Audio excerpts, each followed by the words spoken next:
Espace TV, le 22h.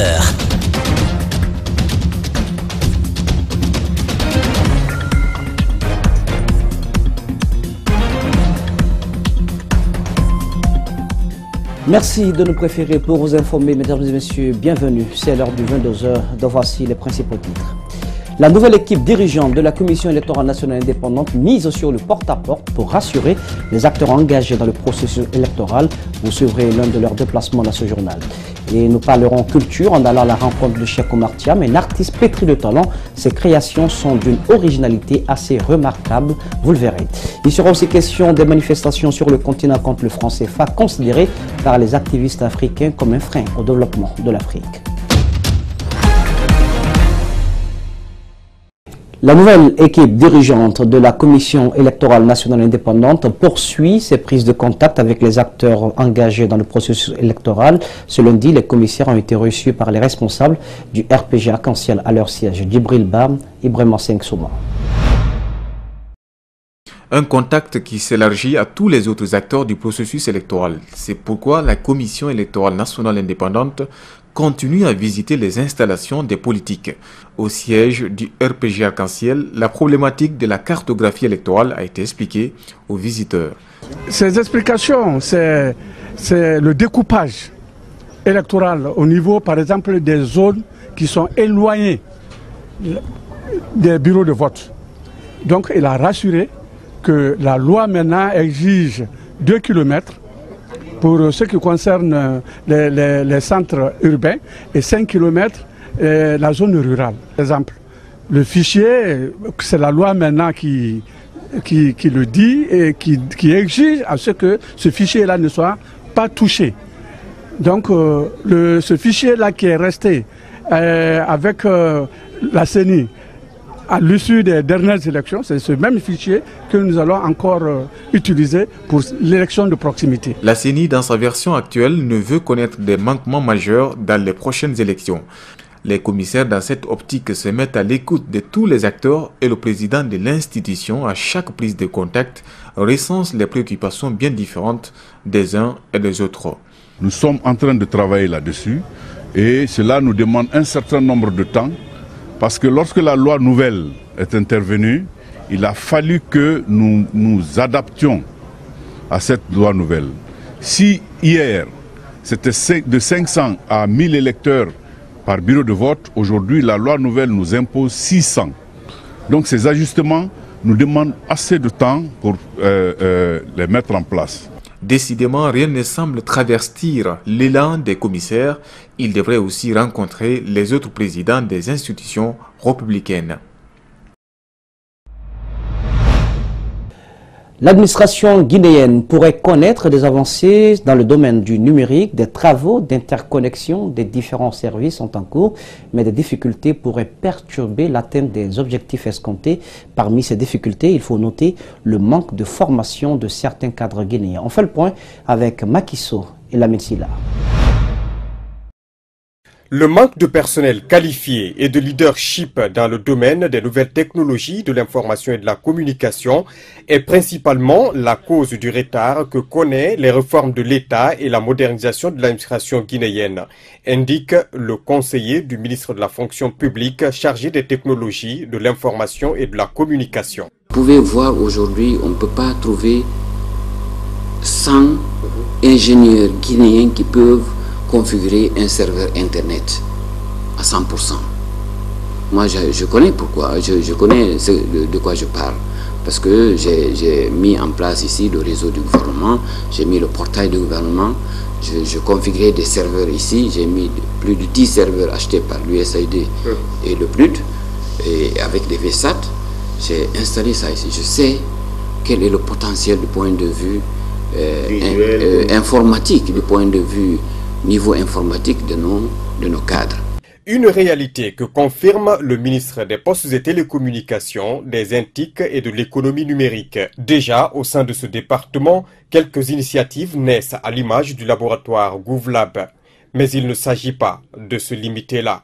Il appartient aux universités, aux centres de formation, d'établir des relations avec le secteur privé pour une certaine synergie entre les deux et que le gouvernement puisse venir en aide afin que tout cet écosystème puisse s'établir, afin qu'il y ait une sorte de collaboration entre le secteur privé, les centres de formation, les centres d'apprentissage, et que l'État puisse mettre en place le cadre légal et réglementaire propice à l'épanouissement et de l'industrie et de l'académie.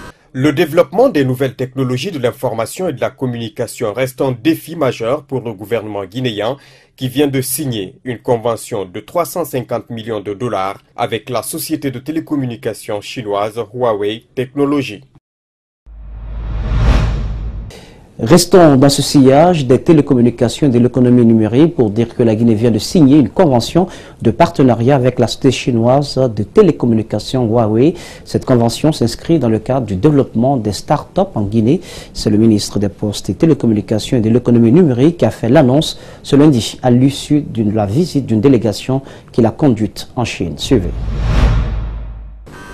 Et à Huawei, effectivement, nous avons discuté d'un projet qui nous tient à cœur, sur lequel nous avons travaillé depuis quelque temps, qui est Smart Guinée. Comment est-ce qu'on peut utiliser les facilités offertes par les technologies de l'information et de la communication pour transformer les différents secteurs économiques, pour produire rapidement, produire différemment, transformer rapidement, bien sûr différemment, et distribuer et consommer différemment. Alors, nous avons exploré les contours de ce projet. Nous avons discuté depuis près de 6 mois. Cela nous a amené à signer effectivement une convention pour un montant de 350 millions de dollars. Et l'entreprise Huawei va entreprendre des études de faisabilité avec nos ingénieurs guinéens. Le résultat de ces études permettra à l'entreprise de présenter des offres sur des segments précis et l'analyse et l'évaluation de ces offres permettront d'établir des contrats conformément au Code des marchés publics. Viol, violence conjugale, l'excision, le mariage forcé et le mariage précoce, tout un fléau qui prend hélas des proportions inquiétantes en Guinée. Mettre fin à cette pratique dégradante de la femme est l'objectif d'un forum qui s'est tenu ce lundi à Conakry. Il est organisé par le réseau des femmes ministres et parlementaires financé par le Fonds des Nations Unies pour la population. Compte rendu Mamadou Kalisso, Yacouba Traoré. Depuis plusieurs décennies, ONG, organisations de défense des droits de l'homme et gouvernements luttent contre les violences basées sur le genre en Guinée.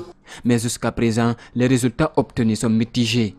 Pour donner une nouvelle orientation à ces combats, des organisations féminines et départements concernés réfléchissent pour mesurer les défis qui les attendent. D'entrée de jeu, la présidente de la COFIG a lancé un cri de cœur.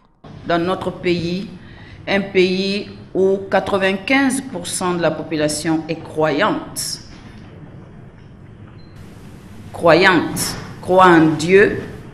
Les femmes sont battues, violées, les filles sont violentées et les bébés sont violés. Les nourrissons sont violés. Où sont nos valeurs ? Tour à tour, les ministres de la Justice, de l'administration du territoire et de l'action sociale ont dénoncé et condamné les violences faites aux femmes qui sont punies par le nouveau code pénal. Maître Cheikh Sako affirme que des instructions fermes ont été données aux différents procureurs de châtier conformément à la loi les auteurs de ces pratiques avilissantes. Le viol conjugal. Alors, je touche un mot qui est très sensible dans ce pays. Même en Conseil des ministres, il y a 3 ans, on n'était pas d'accord sur ce mot. Moi, j'ai soutenu ce mot. J'étais mis en minorité, mais je maintiens ma position. Si votre femme est malade ou fatiguée, vous ne devez pas l'obliger à avoir des rapports avec vous. La nouvelle ministre de l'Action sociale dit fonder beaucoup d'espoir sur les résultats de cette journée de réflexion pour déclencher une nouvelle lutte contre ces fléaux sociaux. Bourema Condé exhorte aux femmes de se mettre en première ligne car selon lui, ce combat ne peut être gagné sans la participation des femmes qui en sont les principales victimes. Le ministre d'État chargé des investissements publics et du partenariat public-privé dénonce le comportement des jeunes manifestants de Boké, même s'il reconnaît au passage que ceci en raison de réclamer une part plus considérable de la manne financière que génère l'exploitation des mines dans la région. Mariam Fodé Kamara, Aboubakar Din Kamara ont tendu le micro à Dr Ibrahima Kassori Fofana. Les violences enregistrées dans la ville de Boké contre le délestage du courant électrique ont fait 2 morts, des dizaines de blessés et plusieurs biens publics et privés détruits. Pour le ministre d'État en charge des investissements et du partenariat public-privé, ce n'est pas par la violence qu'il faut revendiquer ses droits.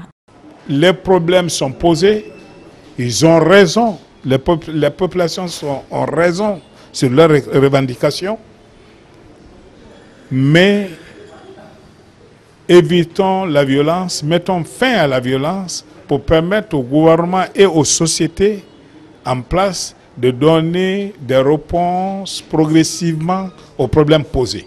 Au manque d'électricité dans la zone de Boké s'ajoute le manque d'emploi pour des jeunes de la localité. Le pouvoir d'Alpha est conscient de cette réalité. Kassori Fofana rassure que le gouvernement est en train de tout mettre en œuvre pour résoudre ce problème. Il faut reconnaître qu'il y a eu des emplois créés, mais ils sont insuffisants par rapport à la demande globale. L'instruction est très claire du gouvernement aux sociétés. À compétences égales, les enfants de Boké doivent être prioritaires.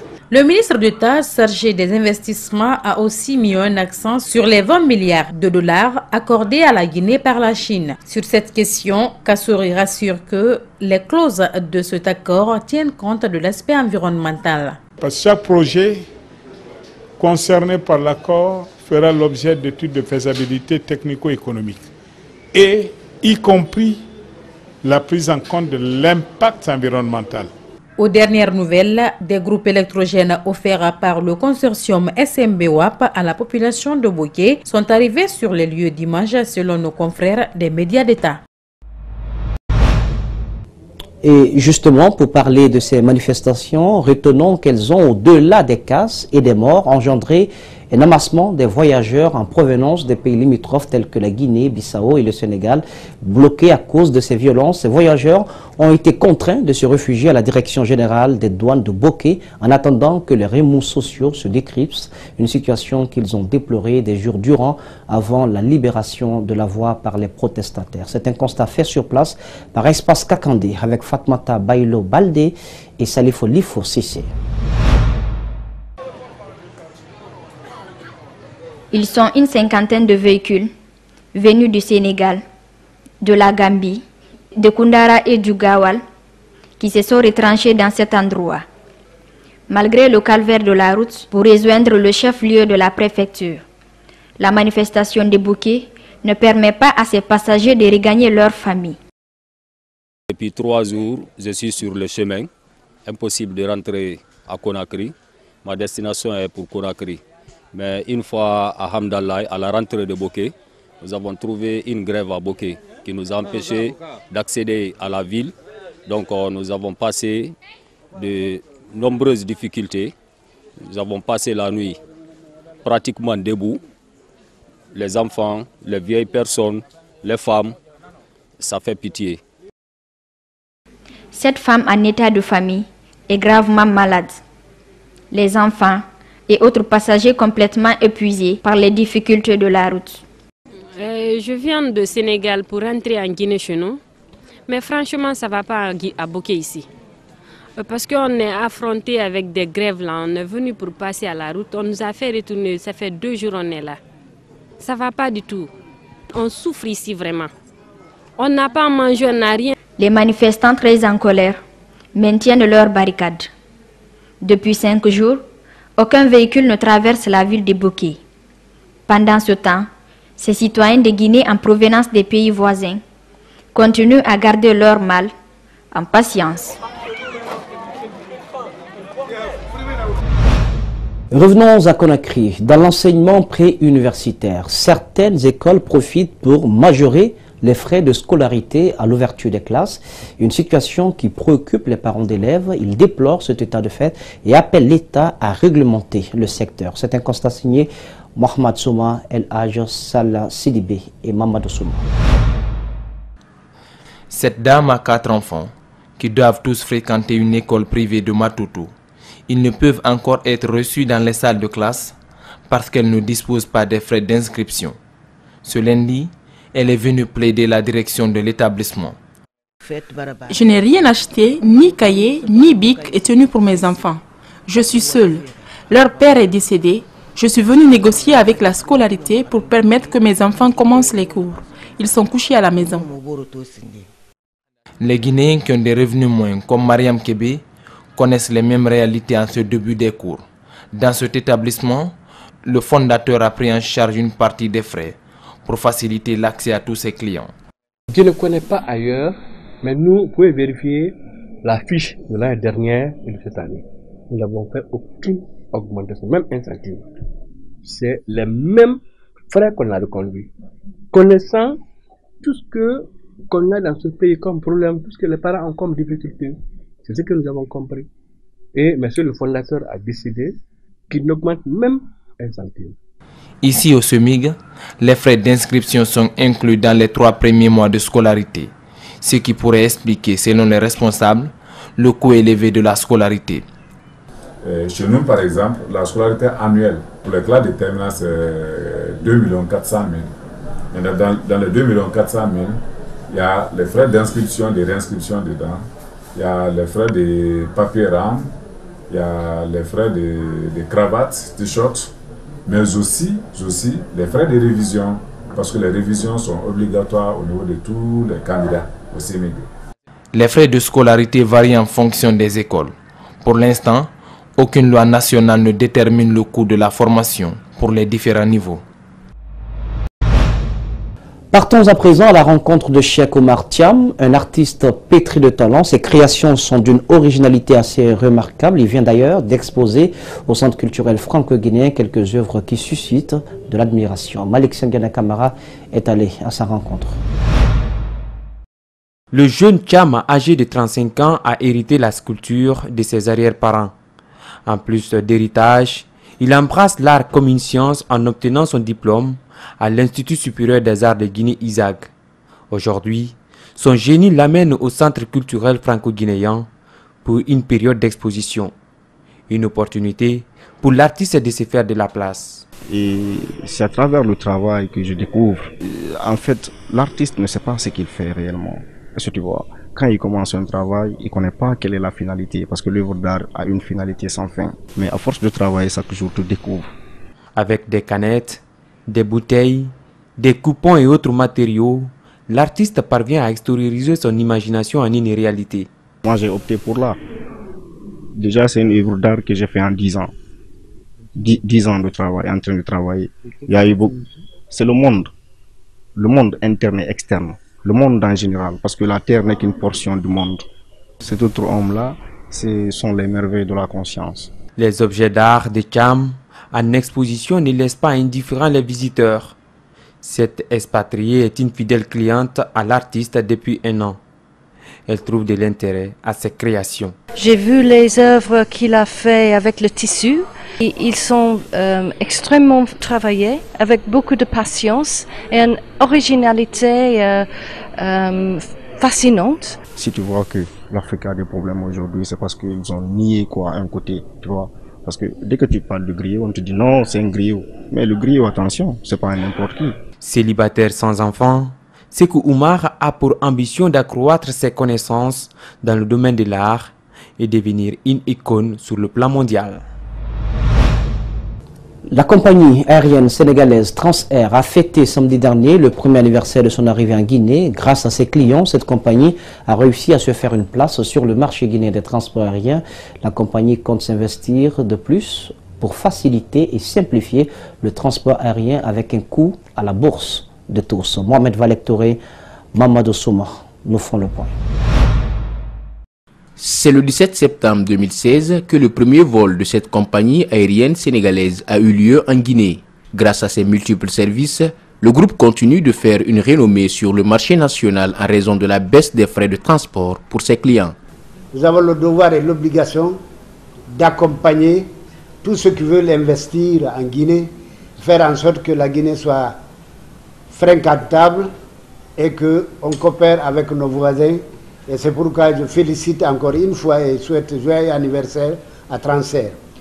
Un an déjà sur le sol guinéen, cela a permis à la compagnie d'enregistrer et de fidéliser une large clientèle exigeante en passant par les sociétés et entreprises, des partenaires de l'aviation commerciale et privée. Kumba Gawlo, la célèbre chanteuse sénégalaise, n'a pas manqué à ce rendez-vous. C'est beaucoup d'émotions pour moi quand je me retrouve en Guinée.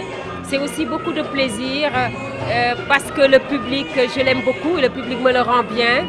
Mais aussi ma présence ici, je peux le placer dans le sens du renforcement de l'amitié entre le Sénégal et la Guinée. Après Praia, Guinée-Bissau, pour sa desserte à l'international, la compagnie rallie Conakry-Dakar au bout d'une heure 10 minutes à un prix peu exorbitant. Cette liaison Dakar-Conakry est un soulagement pour les cadres du ministère des Transports. Depuis que cette compagnie est installée et que d'autres compagnies sont arrivées, et le prix du billet a fortement baissé sur la destination Conakry. Je ferai également une mention aux autorités de l'aviation civile qui se sont déplacées à Dakar depuis le début, à l'entame du projet, pour certifier quand même la compagnie, auditer la compagnie, aller jusqu'au fond de nos manuels. Ce service est créé pour le renforcement de la coopération entre Dakar et Conakry pour enfin minimiser les difficultés liées au transport en veillant à la sécurité de ses clients. Voilà, mesdames et messieurs, merci d'avoir suivi ce journal. Au cadrage pour vous, Camara Ibrahim Assouri était présent à la régie Nalaï Sidibé. Le tour sur la supervision technique d'Ali Kaba de Francis Collier. L'info continue sur espace-tv-guinée.info. Merci de votre aimable attention. Passez une excellente suite de programme à notre compagnie sur Espace TV. Regardons mieux.